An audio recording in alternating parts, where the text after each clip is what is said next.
A'udzubillahi minasyaitonirrajim. Bismillahirrahmanirrahim. Assalamualaikum warahmatullahi wabarakatuh. Alhamdulillah wassalatu wassalamu ala Rasulillah wa ala alihi wa sahbihi wa man walah. Yang saya hormati tuan-tuan serta puan-puan, muslimin dan juga muslimat, ayahanda bonda yang sangat-sangat dimuliakan Allah Subhanahu wa taala.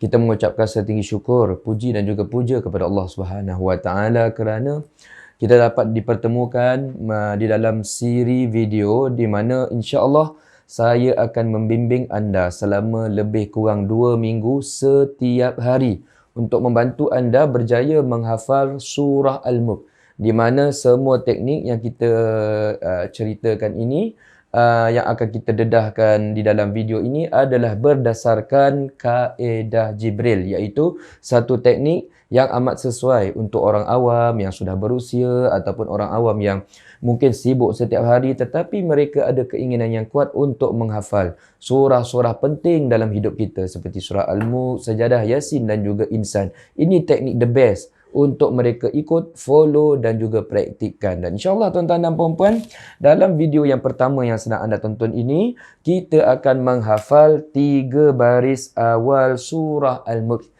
3 baris awal surah Al-Mulk. Dan saya akan ceritakan step by step. Maknanya bila anda tonton, saya harap anda boleh terus menghafal dengan keadaan yang lebih terbimbing dan juga terpandu. Baik tuan-tuan dan puan-puan yang dimuliakan. Sebelum saya bercerita tentang bagaimana kita nak menghafal 3 baris yang ditunjukkan di hadapan ini, ya, kita ceritakan dahulu the big why.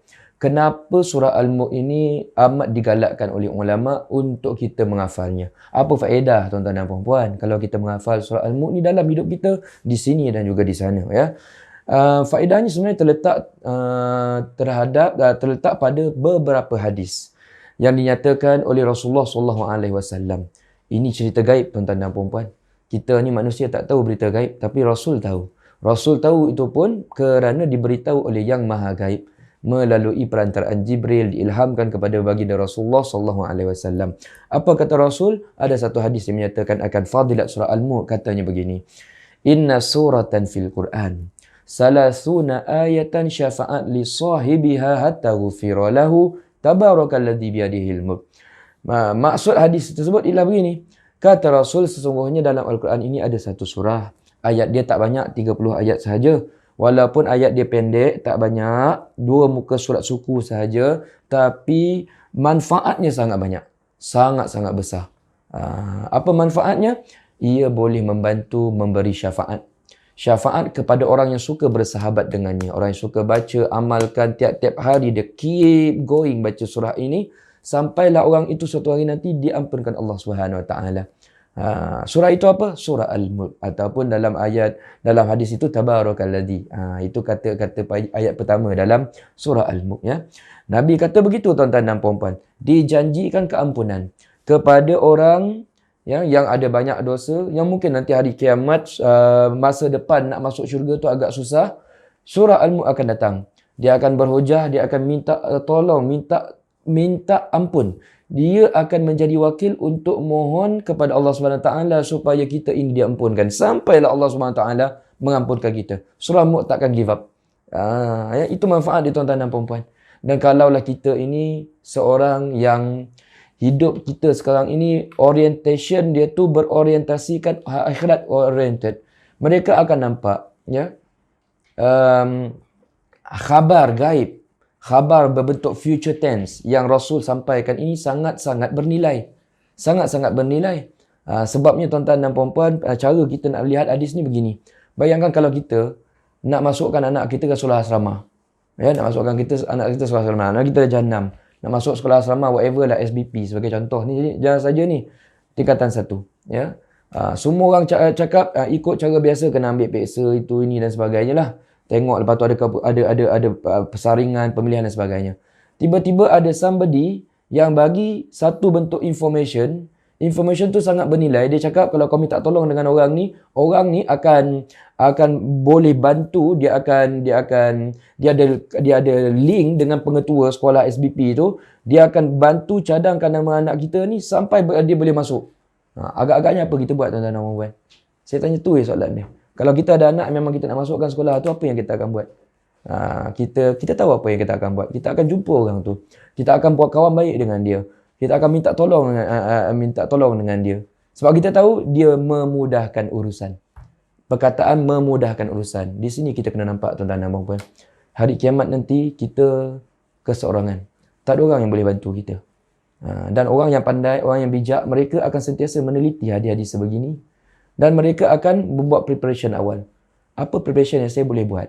Kalaulah waktu tersebut, pahala saya tak mencukupi nak masuk syurga. Dosa saya banyak yang boleh menarik saya ke neraka. Na'udzubillah min zalik. Dan nobody can help me. Tuan-tuan dan puan-puan, orang yang pandai, orang yang melihat masa depan, mereka akan menghafal surah Al-Mulk. Dan kita berharap kita berada dalam kumpulan tersebut.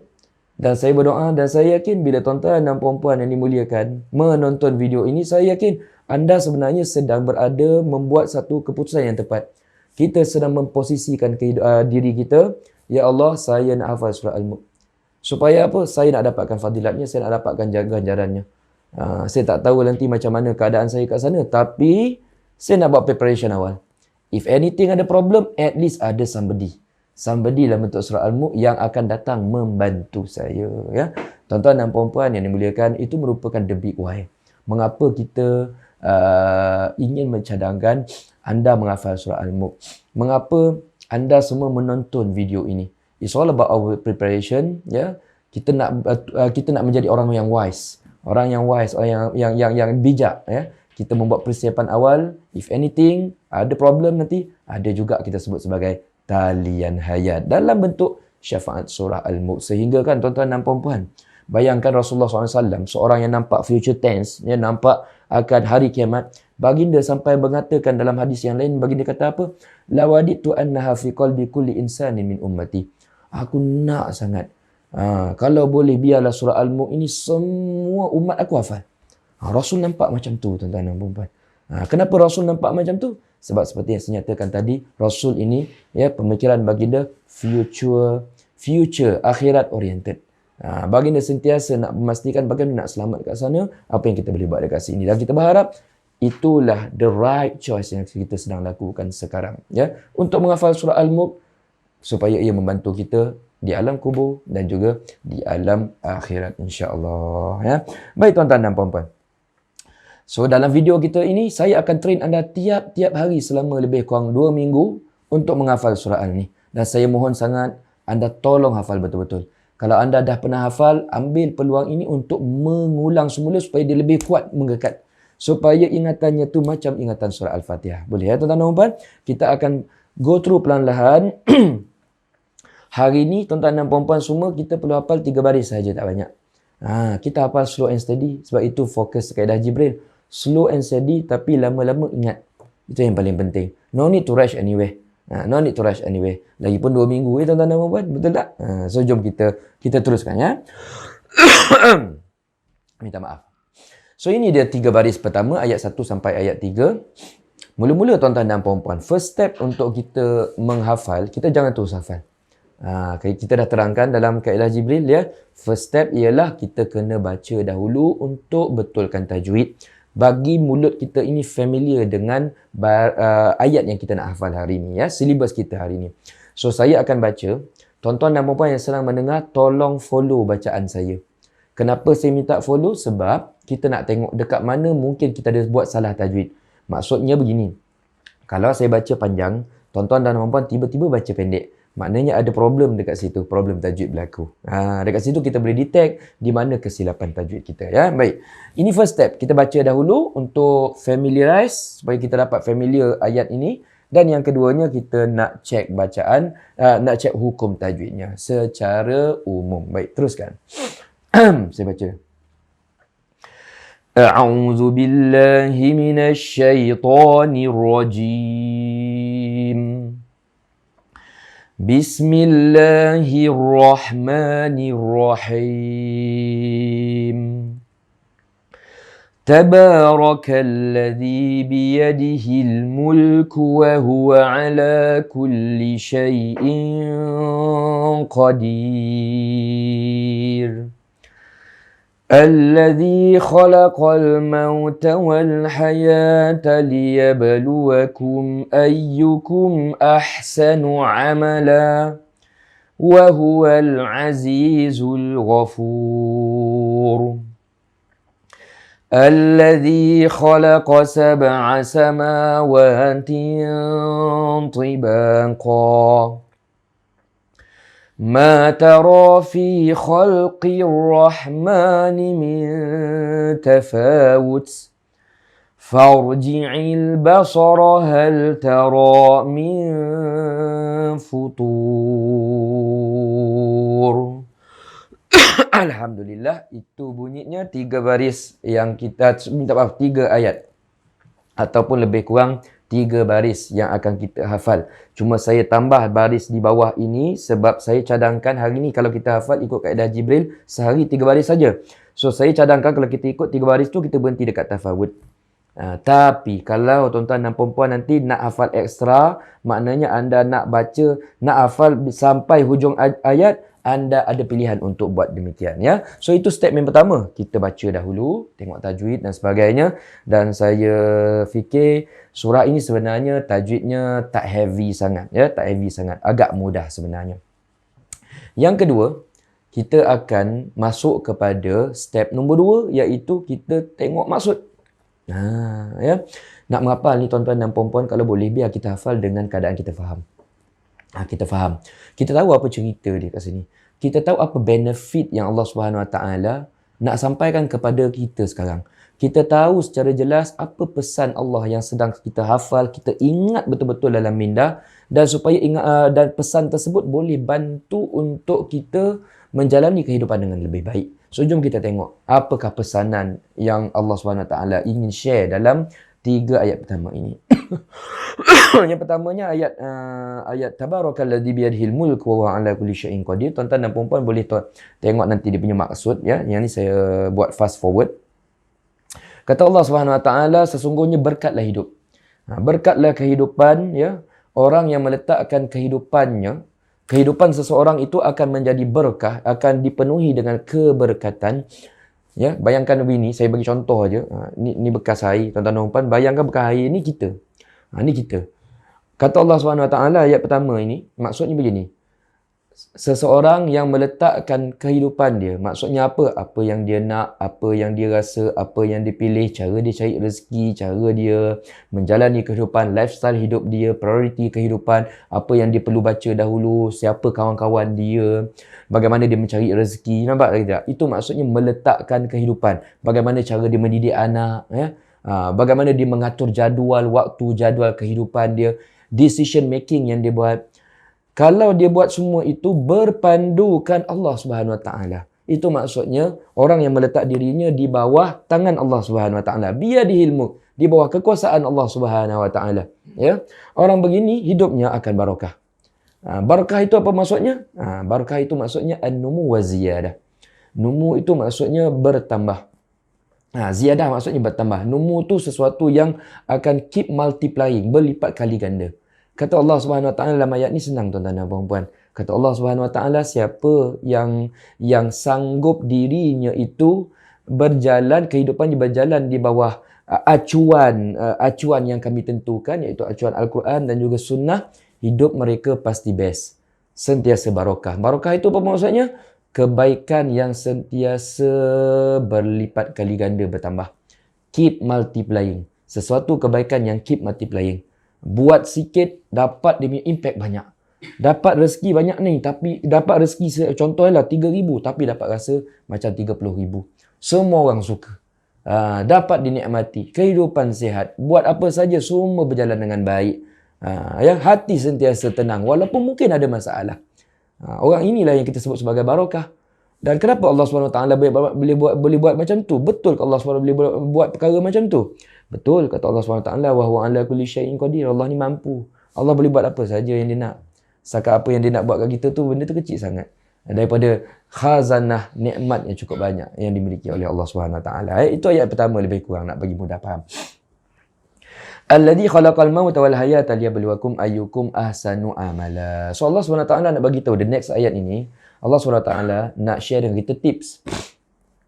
Betul, bila kita dah letakkan kehidupan kita di bawah kontrolnya Allah Subhanahu Wa Taala, insya-Allah akan dapat barakah. Tapi kata Allah Subhanahu Wa Taala, perkara tu start dengan cara kita menjalani kehidupan. Cara kita buat kerja. Kata Allah Subhanahu Wa Taala, barakah kehidupan akan mudah datang, ya. Kalau dia dah ikut apa yang Allah Subhanahu Wa Taala kata, suka, Allah Subhanahu Wa Taala tak suka, semua dia ikut.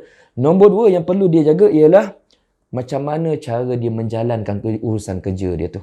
Macam mana cara dia mencari rezeki, macam mana cara dia mendidik anak, macam mana cara dia buat sesuatu dalam kehidupan dia. Kata Allah Subhanahu Wa Taala, barakah akan datang kalau dia ikut formula. Formula yang dikatakan ahsanu amala. Kami cipta kamu, khalaqal mauta wal hayah. Kami cipta kehidupan daripada mati kepada hidup. Kenapa? Sebab kami nak kamu ini, nak tengok kamu ini buat kerja betul-betul ataupun tidak. Ahsanu amala itu maksudnya kerja yang terbaik. So formula berkat ini, nak tahu berkat itu mudah datang ke tidak, kata Allah SWT, you must control yourself first. Control dari sudut bagaimana kamu bila buat kerja. Sebagai contoh, kalau kita menghafal, adakah kita nak menghafal bersungguh-sungguh? Bagaimana effort yang kita letak? Adakah effort tersebut 110% ataupun just 10%? Berkat takkan datang kalau ahsanu amala kita langgar.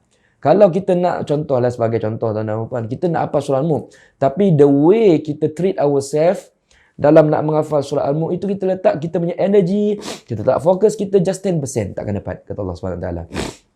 Walaupun niat baik, tapi usaha tak ahsanu amala, tak dapat apa-apa. Ya? Sebab kata Allah SWT, you must do the best. Ahsanu amala. Ya, itu nombor dua.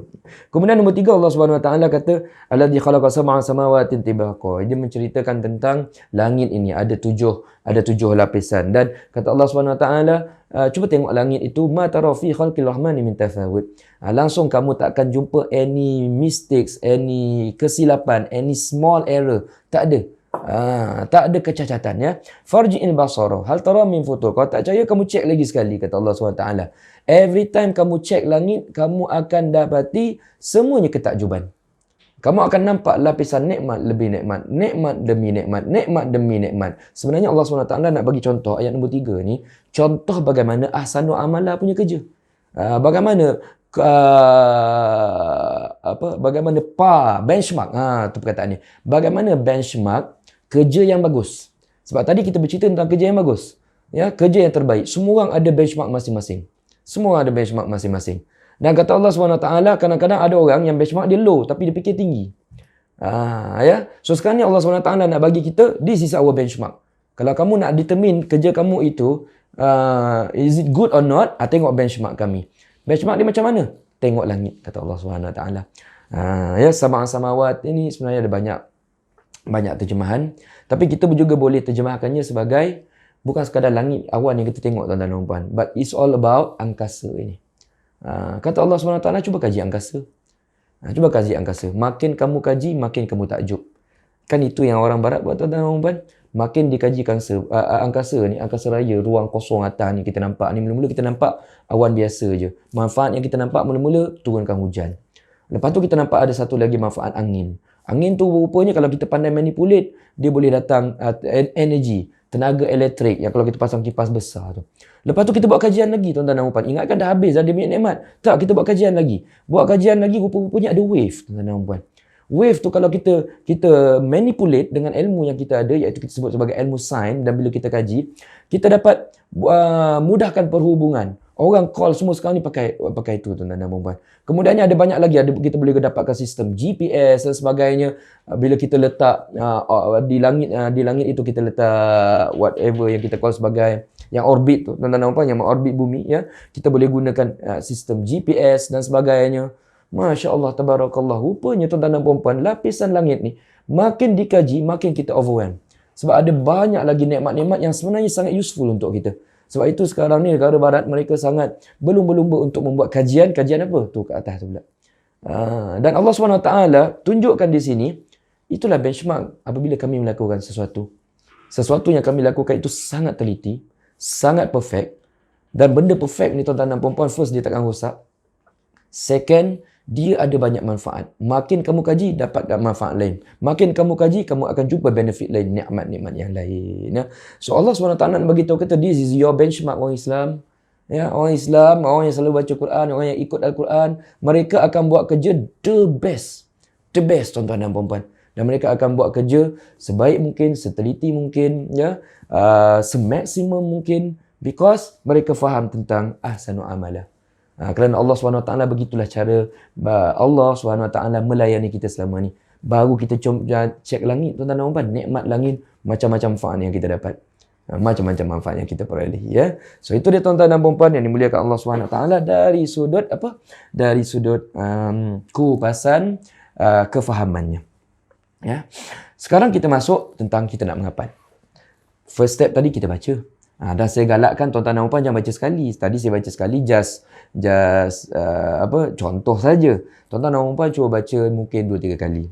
Kemudiannya kita cuba fahami dia punya tadabbur ataupun tafsir. Yang ketiga, tuan-tuan dan puan-puan, sebelum kita menghafal, kita kena potong dahulu.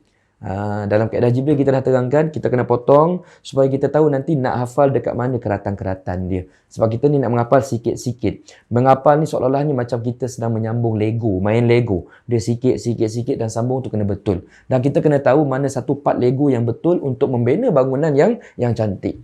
Sama juga dalam surah Al-Mulk ni. Kita kena tahu portion mana yang kita akan hafal dahulu, ya. So, saya akan potong begini untuk panduan anda. Ini yang pertama. Maknanya tuan-tuan dan puan-puan akan hafal dahulu Tabarakalladzi biyadihil mulku. Itu first potongan. Second sini, third sampai haya, kemudiannya sampai amala, kemudiannya sampai ghafur, kemudiannya sampai tibaqa, ma tarofi, boleh potong dekat situ, ya. Khalqir rahmani min tafawud sampai sini, ya. Kemudian ni kalau nak hafal sampai habis ayat, ya, mana kita ekstra sikit, boleh potong basara. So itu potongan yang anda akan guna pakai untuk menghafal, ya. Itu dia tuan-tuan dan puan-puan. Baik, bila kita dah potong, apa lagi yang perlu kita buat? Okey, yang perlu kita buat sekarang ni dalam masa 30 minit kita akan mula hafal 3 baris ini. Seperti yang kami cadangkan, elok hafal waktu pagi. Kalau boleh sebelum subuh. That's the best time, kita dah terangkan, ya, dalam kaedah Jibril. Baik, kita akan mula hafal. Hafal pun cara dia macam biasa. Pandang 3 kali, tak pandang 3 kali. Tabarakalladzi biyadihil mulku. Baris hujung kena bunyi sebab nanti kita nak sambung, ya. Jangan pula kita baca biyadihil mulk sahaja. Bayangkan nanti kita nak sambung mulku wa huwa. So baris kaf hujung tu kena bunyi. Tabarakalladzi biyadihil mulku. Tabarakalladzi biyadihil mulku. Itu baca secara pandang. Kemudian tutup mata ataupun pandang tempat lain, ya. Nak test kita ingat ke tidak? Tabarakalladzi biyadihil mulku, tabarakalladzi biyadihil mulku, tabarakalladzi biyadihil mulku. Okey. Kalau okey nombor bahagian pertama, masuk bahagian kedua. Wa huwa ala kulli syai'in qadir, wa huwa ala kulli syai'in qadir, wa huwa ala kulli syai'in qadir, wa huwa ala kulli syai'in qadir. Okey. Kalau okey, gabungkan antara bahagian pertama dengan yang kedua. Tabarakalladzi biyadihil mulku wa huwa ala kulli syai'in qadir. Tabarakalladzi biyadihil mulku wa huwa ala kulli syai'in qadir. Tabarakalladzi biyadihil. Kadang-kadang lupa. Bila lupa tengok balik. Tabarakalladzi biyadihil mulku wa huwa ala kulli syai'in qadir. Begitulah proses dia, tuan-tuan dan puan-puan, menghafal. Kita masuk satu. Bila masuk satu, test gabungan, kuat ke tidak.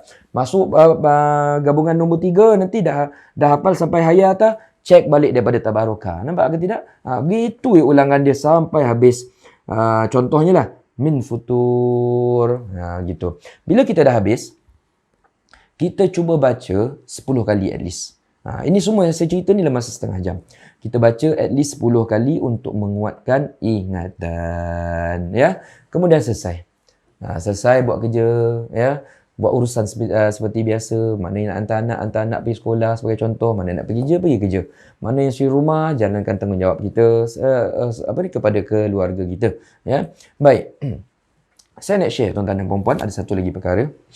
Waktu anda menghafal nanti, hati-hati terhadap 2 perkara ini. Yang pertamanya alladzi khalaqa, yang keduanya alladzi khalaqa di sini. Ayat dia sama. Bila ayat dia sama, kadang-kadang orang boleh terkeliru. Takut-takut nanti kita baca wa huwa ala kulli syai'in qadir, kita sambung alladzi khalaqas sab'a samawatin tibaqa. Kita terlompat masuk ayat 3. So kita kena tahu, kita kena cam betul-betul alladzi khalaqa ayat 2 dia sambung dengan khalaqal mauta. Manakala ayat ketiga dia sambung dengan ala khalaqa sab'a samawatin tibaqa, ya. Itu tips yang saya nak bagi tahu. Sebab selalunya orang menghafal surah Al-Mulk, dua tempat ni mereka akan confuse, ya. Itu yang pertama. Yang keduanya tuan-tuan dan puan-puan, bila kita dah hafal pagi, dah okey, seperti yang saya nyatakan dalam kaedah Jibril, confirm nanti lepas sejam, 2 jam, 3 jam kita menghafal, contoh menghafal pukul 5, 5.30. Lepas pukul 7, pukul 8, 50% ingatan kita akan lupa. Itu standard sebab kita ni manusia, ya. Bila kita lupa, apa yang perlu kita lakukan? It's all about repetition. The more we repeat, the more ayat itu akan kuat dalam ingatan kita. So, tuan-tuan dan puan-puan, jangan lupa setiap kali solat fardu, anda ulang balik 3 baris ini dalam waktu solat. Macam mana caranya? Sebelum solat, baca 3 baris ni 3 kali. Bagi dia remind, bagi dia ingat balik, ya, refresh. Kemudian yang waktu solat, rakaat pertama dan rakaat kedua, baca ayat ni tuan-tuan dan puan-puan. Ganti qul huwallahu ahad yang selalu kita baca tu. And then lepas sembahyang, baca 3 kali lagi sebagai zikir. Kita buat benda yang sama. 3 kali sebelum, 2 kali ketika solat, 3 kali selepas solat. Maknanya 3, 6, 7, 8 kali kita baca. Dalam satu waktu solat kita baca 8 kali. Sebelum, ketika dan selepas. Ulangi perkara yang sama pada setiap solat. Jangan buat zuhur je. Kena buat zuhur, asar, maghrib, isyak. Kena ulang. Supaya apa? Menjelang nanti isyak, kita dah baca ayat ini lebih kurang berapa kali? Kalaulah 8 kali sebagai contoh, 1 kali waktu solat. Maknanya apa? Kita dah baca 30 kali. 32 kali. Campur solat subuh, ya. Maknanya campur lagi mengulang waktu subuh, mungkin kita dah baca 40-50 kali ayat yang sama. Seperti yang saya nyatakan dalam kaedah Jibril, ya. Bila kita menyebut tentang nak ingat kuat ini, sebenarnya petua dia satu je tuan-tuan dan puan-puan. Berapa banyak effort kita nak baca perkara sama berapa banyak kali. Effort yang kita letak. The more we repeat ayat yang sama, the more ingatan tersebut akan kuat. InsyaAllah, ya. So itu dia tuan-tuan dan puan-puan. Dan satu lagi tipsnya ialah, saya nak galakkan anda, kalau anda sempat, bila anda dah menghafal baris ini, saya nak galakkan anda, dalam sehari ni, cuba cari satu waktu, ya, anda cuba dengar bacaan Qori. Cari YouTube ya, tuan-tuan dan puan-puan, ya. Cari surah Al-Mulk, dengar bacaan Qori. Qori ni baca 3 baris ni. Tak kisah mana-mana Qori. Bila kita dengar bacaan Qori, nanti dia akan automatically kita dapat hafal 3 baris ini dengan lagu yang lebih best. Yang kedua, dalam masa yang sama kita boleh cek tajwid, ya. Cuba dengar tuan-tuan dan puan-puan, dengar banyak kali, ya. Kalau boleh cuba dengar, dan kalau kita nak letak put extra effort, simpan bacaan itu, surah Al-Mulk itu dalam handphone kita. Kita boleh dengar mana-mana yang kita ada waktu ataupun peluang kosong, ya. Dan kemudiannya last sekali, lepas anda semua baca dalam solat isyak, jangan lupa sebelum anda tidur tasmih dengan saya. Apa maksud tasmih? Anda kena baca dengan saya. Seolah-olah macam berguru. Tuan-tuan dan puan-puan memang takkan jumpa saya. Tapi cuba bayangkan lepas isyak tu, anda ada satu waktu, anda seolah-olahnya berhadapan dengan saya, memperdengarkan bacaan. Itu maksud tasmih. Memperdengarkan bacaan 3 baris ini, ataupun sampai ayat yang ketiga ini dengan saya. Tapi ustaz tak ada ustaz, macam mana? Mudah je tuan-tuan dan puan-puan. Anda baca seorang-seorang, anda rakam bacaan anda. Ni kalau tak ada orang lain nak dengar, ya. Anda rakam bacaan anda. Rakam bacaan anda, ya. Masa baca tu jangan tengok Quran lah, rakam. Bila dah habis baca, anda cek balik bacaan anda itu, anda dengar balik. Seolah-olahnya macam tu. Jadikan dia sebagai obligation. Maknanya obligation itu, ini kewajipan saya. Saya nak baca tasmih depan Ustaz Ashraf, ya. Bayangkan Ustaz Ashraf ada, ya. Bayangkan, okey, kalau boleh buka video ni, saya dengar. Saya dengar tuan-tuan dan puan-puan seolah-olah sedang baca dengan saya. Tapi tak adalah kan, betul tak? Tapi bayangkan kita put obligation itu kepada diri kita sendiri, insya-Allah. Sebab selalunya tuan-tuan dan puan-puan, bila kita prepare untuk baca dengan orang, ya, the way we prepare itu akan more intense. Sebab kita mesti tak nak baca salah, betul tak? Itulah maksudnya, ya. So itu dia tuan-tuan dan puan-puan, video kita pertama, hari pertama, ya. Dalam jangka masa lebih kurang 2 minggu, kita target untuk menghafal surah Al-Mulk ini. Saya cadangkan anda cuba hafal betul-betul ayat ini. Ikuti seperti yang saya nyatakan tadi. Dan insya-Allah besok kita akan tonton video seterusnya. di mana video itu akan menerangkan baris yang seterusnya yang perlu kita hafaz pula insya-Allah ya. Sekian saja tuan-tuan dan puan-puan, wabillahi taufik. Wassalamualaikum warahmatullahi wabarakatuh.